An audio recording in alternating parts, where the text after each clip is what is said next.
créer le chaos, gangs, sanctions économiques, campagne médiatique accusant les dirigeants de terrorisme. Troisième, détruire et occuper, intervention militaire, légitime. Installation de bases américaines, contrôle des ressources naturelles et des routes maritimes. Quatrième, plonger les peuples dans la misère afin qu'ils ne puissent plus jamais relever la tête. Notez bien ceci. Quand vous verrez Haïti officiellement qualifié de zone terroriste, quand vous entendrez que le président du Venezuela est traité comme un terroriste international, quand Cuba et le Nicaragua seront présentés comme des menaces pour la démocratie, sachez que ce n'est pas une coïncidence. C'était écrit dans le plan dès le départ. Conservez ce message, le futur le confirmera.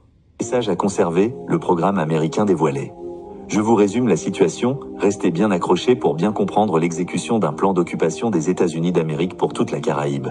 Joe Biden n'a pas seulement lancé une politique migratoire, il a ouvert un programme caché, un plan sournois destiné à préparer le terrain pour l'effondrement et l'occupation de 4 nations clés. Haïti, Venezuela, Cuba, Nicaragua. Biden a joué le rôle de Jean-Baptiste, celui qui prépare le chemin. Trump vient maintenant comme le messie de l'Empire américain chargé d'accomplir la mission finale. Détruire, piller et occuper. Premier, Haïti, la pierre angulaire du contrôle caribéen, située à seulement 1h30 de vol de Miami, Haïti est un avant-poste stratégique. Elle contrôle la porte d'entrée maritime vers la Floride et les routes commerciales du golfe du Mexique. Les gangs n'ont pas été créés par hasard. Ce sont des instruments géopolitiques pour plonger le pays dans le chaos, afin de justifier une future occupation militaire sous prétexte de lutte antiterroriste. Une fois Haïti totalement neutralisé, les États-Unis auront une base directe pour surveiller et contrôler toute la Caraïbe. 2. Venezuela, le poumon énergétique de l'Amérique du Sud. Le Venezuela détient les plus grandes réserves prouvées de pétrole au monde, plus que l'Arabie Saoudite. Il est aussi riche en or, coltan, gaz naturel et eau douce. Sa position géographique le place comme barrière entre l'Amazonie et la mer des Caraïbes. L'étiquette de pays terroriste ou de narco-État n'est qu'un prétexte pour l'isoler, détruire son économie et s'emparer de ses ressources. Troisième, Cuba, l'îlot rebelle qui défie l'Empire, à 150 km de la Floride.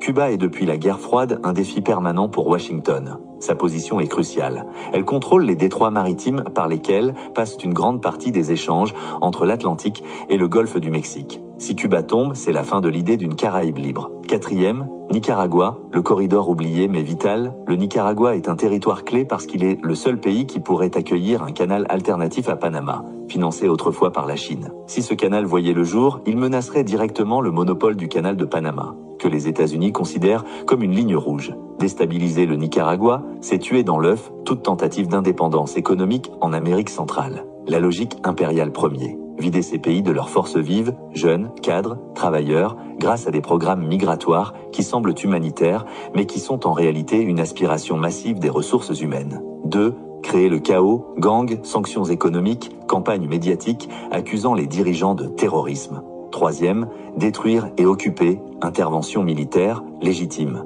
Installation de bases américaines, contrôle des ressources naturelles et des routes maritimes. Quatrième, plonger les peuples dans la misère afin qu'ils ne puissent plus jamais relever la tête. Notez bien ceci. Quand vous verrez Haïti officiellement qualifié de zone terroriste, quand vous entendrez que le président du Venezuela est traité comme un terroriste international, quand Cuba et le Nicaragua seront présentés comme des menaces pour la démocratie, sachez que ce n'est pas une coïncidence. C'était écrit dans le plan dès le départ. Conservez ce message, le futur le confirmera. Message à